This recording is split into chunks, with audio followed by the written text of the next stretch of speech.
I was doing a cardio workout. I, I don't call myself a runner anymore, but I do what I call 3 mile workouts. I have an app on my phone that dictates what I do. It might be a series of run walk intervals. It might be a sustained 30-minute jog. It's just whatever the phone comes up with. It's part of like being married to my phone. It just tells me what to do, and I do it.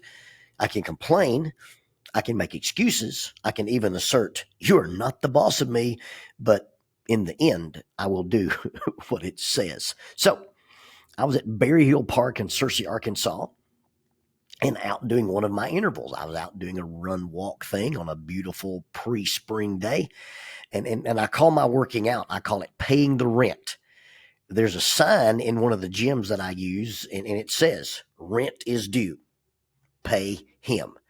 My understanding is that the phrase was popularized by Dwayne "The Rock" Johnson. He started using the phrase rent's due to motivate himself after being evicted and struggling financially, emphasizing that fitness is something you have to work for and you have to maintain, just like paying rent. Before I knew the origin of the sign, I always just assumed that we have these bodies and we have these bodies on lease, and as part of the leasing agreement, we pay health dues in fitness, nutrition, and stewardship. So here I am out on this running trail, and I was paying the rent. As I plodded along beside the little creek that ambled through the undeveloped land in Searcy, Arkansas, I noticed the worms on the little paved trail that I was following. The recent rain had probably caused them to emerge from the ground, and some of them had been washed onto the trail, and others were probably just migrating across the track in their own wormy way. Now, this was not Worm Awareness Month. I blame my wife for this. My wife has this habit of rescuing worms. She would not pick up a worm and put one on a hook in order to catch fish. But let her find one stranded in the driveway, let her find one stranded on the sidewalk, and she must stop and rescue this worm. She has this habit of stopping whatever she's doing to pick up the worm and place it into the grass. So here I plodded along, not at a snail's pace, but at a worm observable pace. And I see the little travelers dealing with the arduous task of worming their way through life. And then I saw him or her, or maybe it. I believe worms are hermaphroditic. Anyway, it lay on the pavement, and it lay on the pavement one body length from the grass or soil edge of the path. And it was dead. Dead, dried worm jerky. One worm length away from safety. One worm length away from soil, moisture, nutrition, and life. And yet here was Jerky the worm lying dried and stiff on the running trail. I have to admit, I'm superimposing direction of travel on the unfortunate creature. It was too dried for me to identify the clitellum. That's that little band in the middle of a worm, closer to the head than the tail, so you can tell where the head is. So I can't tell you with confidence which end was the head and which end was the tail, but it was there. And in either case, you got two scenarios. It either quit at the beginning of the journey or just before he finished the journey. In either case, Wormy died on the trail because it stopped on the trail. Now, I don't know why it stopped. From where I was, the edge of the trail was right there. One worm away from it. But I wonder how far away it was to the worm.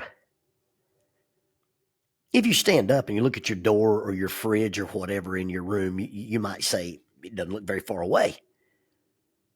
But lie down on the floor and put your ear to the ground, close the top eye, and use the eye on the same side of the ear that's touching the ground, and look across the floor and get a worm's eye view.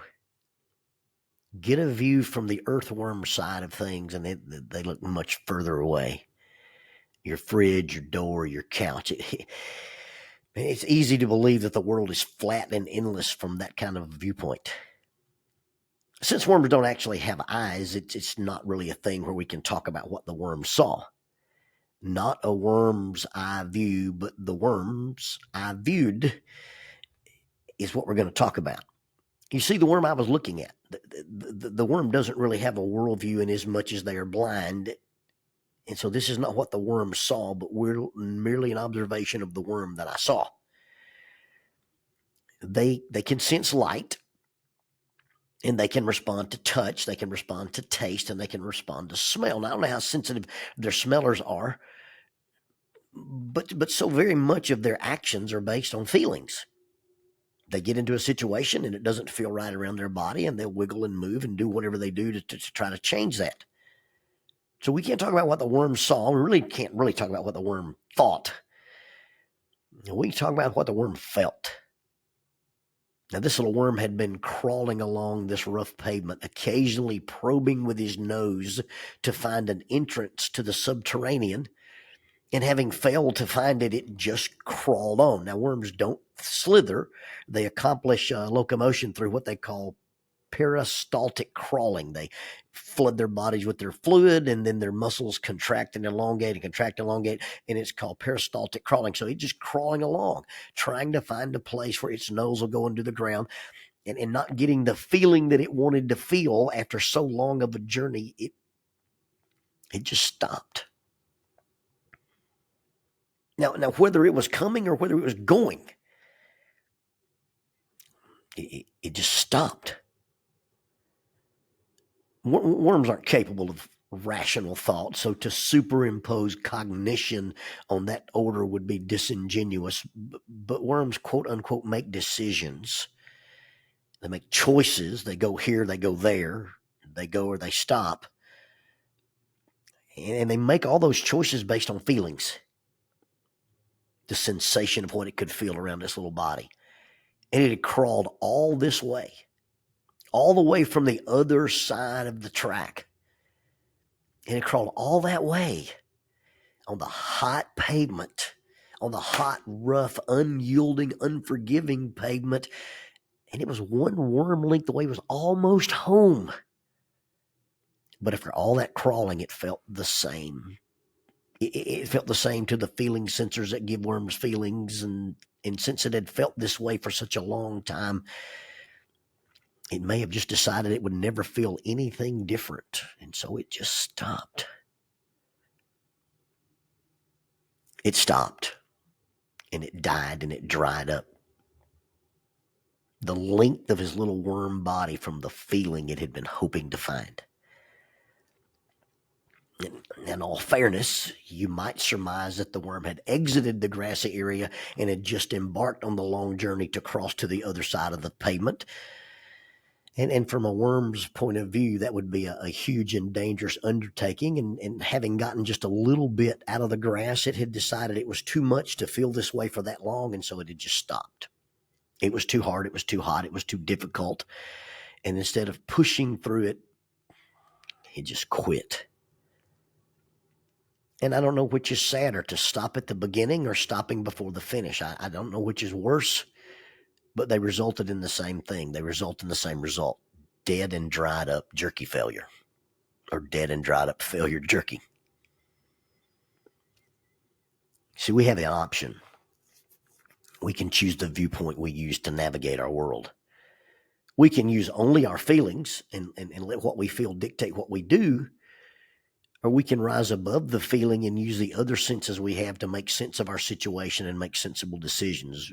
We are creatures of the earth. You're wrapped in a dirt body.